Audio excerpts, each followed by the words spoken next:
Now, as a Chicago Bears fan, I certainly know all about mediocrity. I certainly know all about crappy football. I have lived for decades this kind of life cycle that's just largely a gigantic waste of time. That's true. And it's sad and pathetic. And to younger Bears fans, get out while you still can. It's not too late for you. It is for me. I'm a lifer because I'm a moron. Don't be a moron like me. But we know you won't listen because you're just a younger version of me. Younger morons. But as bad as that is, imagine being the Green Bay Packers and having almost 3 decades where you have a Hall of Fame quarterback and you have 2 Super Bowl trophies to show for that time. All those years of Favre from 92 to 2007. Aaron Rodgers from 2008 to 2020. All that span of time, going back decades to when I was in freaking grade school, to being on the precipice of turning 40 years old. You have 2 Super Bowls to show for it. 2! Yeah, the Bears are pathetic, but I argue that that's even more pathetic. How in the hell do you get it right at the most important position in the game, not once but twice, have almost a 3-decade stretch of basically saying, at the quarterback position, we're good. We're one of the best. And you have 2 Super Bowls to show for it. That's crazy. And not surprisingly, like going into this last offseason, a lot of Packers fans were talking about the need to get Aaron Rodgers more weapons and get some more speed to complement Davante Adams and give Aaron Rodgers more effing weapons because it was clearly striking in the NFC Championship game loss to San Francisco that he needed more help. And then you get to the draft and the offseason in general, and you look and see how they didn't do that. They apparently were stubbornly digging in with what they had. And beyond that, they traded up in the first round to draft Jordan Love. So instead of helping out Aaron Rodgers, you're going to run the risk of pissing him off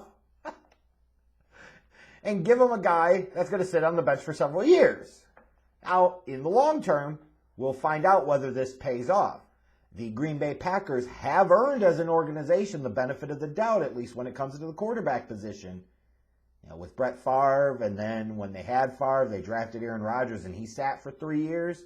So to the Packers fans ranting and raging about that, I say, stop being spoiled prissy babies. Get your cheese heads out of your asses. You may be validated and vindicated and proven right in time. But right now, shut up about all that. Because you're spoiled as hell. Don't be mad because your team now with Rodgers has made it to 4 NFC Championship games since the Super Bowl year, and you failed to win any of them.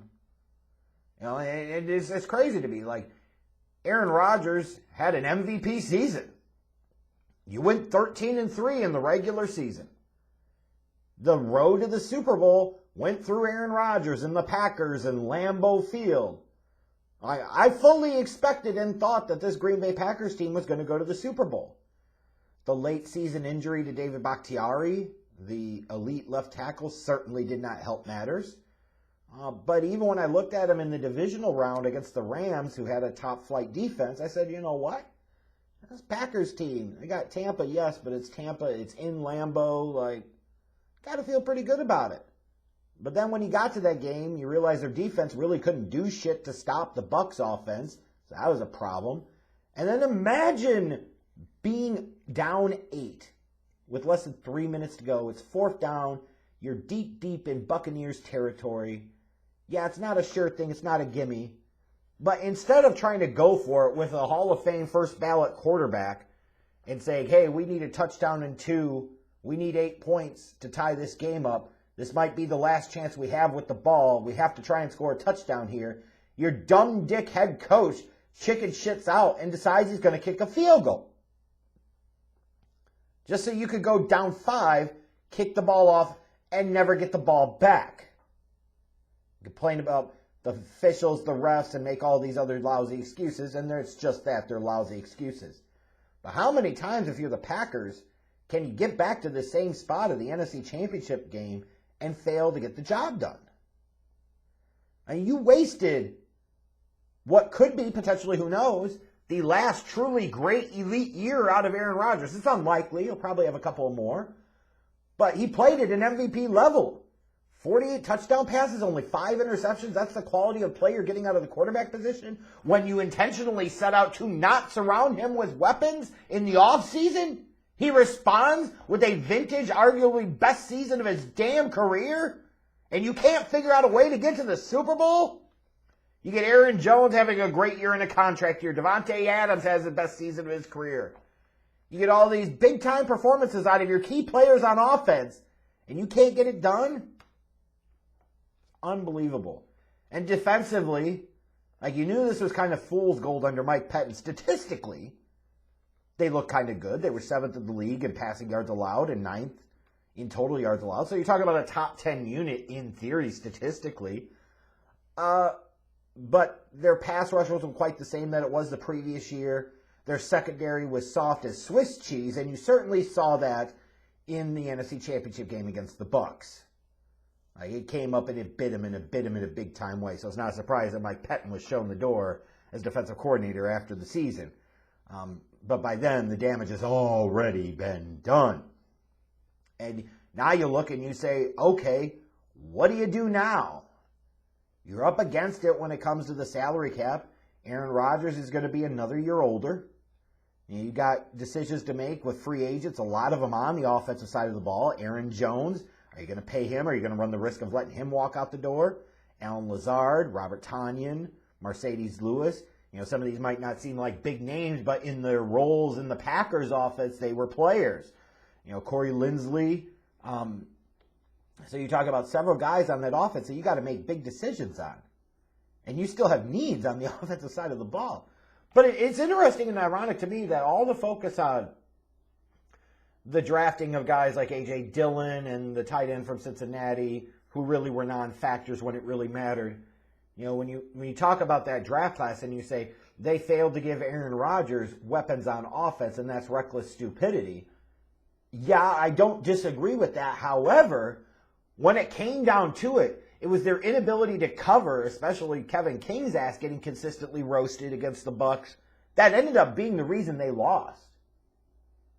So as all this talk about these skill players on offense, what about these skill players on defense? Because, yeah, you got Jair Alexander, but what else you got? That cost them, and that cost them mightily at the most critical and important of times. So you could certainly say and make a very strong argument that going into this offseason, their number one need is a corner that can play opposite Jair. And that's absolutely true. That has to be viewed as a pressing need for this team because it was clear that it was the difference between them going to a Super Bowl and not. Now, when you talk about the offense, there is certainly need there, and I would expect them to be a little bit wiser about addressing it this offseason in the draft especially. They have to. But you need to get a little more speed opposite Davante Adams. Like, do you really want to roll with Valdez-Scantling and Equanimeous St. Brown? Like, are those really the guys you want to roll with? And even if you bring back a Lazard, okay. Like, those are guys, but they're not dudes, if you get what I'm saying. Like, Davante Adams is a dude. What the Packers really need, like they had in the days of the Jordy Nelsons and Randall Cobbs, was they need two guys that could be dudes in that offense. The Packers have one when it comes to the passing game. They have one in the running game. And if they don't re-sign Aaron Jones, then you're just going to have one dude in terms of weapons for Aaron Rodgers. And you need at least two. So whether it be wide receiver or tight end, they've got to address both of those positions, and they got to find a dude somewhere. Maybe it's wise to invest somewhere at some point in some backup offensive line depth, particularly at tackle. And defensively, I could say I'm still not incredibly wowed by what they trot out there at the inside linebacker position, but I'm a little curious to see what their new defensive scheme is going to look like. But it is corner, first and foremost, that hurt them the most. Wide receiver, tight end, lack of impact difference makers there certainly didn't help. But I come back to this and I could say, as sad and pathetic as teams like the Chicago Bears are, how pathetic do you have to be to have a quarterback like that and only have one Super Bowl to show for it? And you say, well, at least they got one. Yeah, I agree. But to me, that's even worse. To consistently be in a position to have added more hardware to your trophy case and you don't get it done. Like, it's been over a decade since you made it back to the Super Bowl. That's infinitely worse when you're talking about a first ballot Hall of Famer, an all-time great at the position. You got to help them out more. And as far as the Packers go in 2021, could we start thinking about this team similar to the Saints a little bit, where they built a team around the Hall of Fame quarterback and they just kept finding ways to come up short in big-time spots in the playoffs, and they'll never make it to the Super Bowl again with Aaron Rodgers? I think that is certainly possible. Because if they didn't get it done this year, what the hell makes you think it's going to be so different that they do it next year?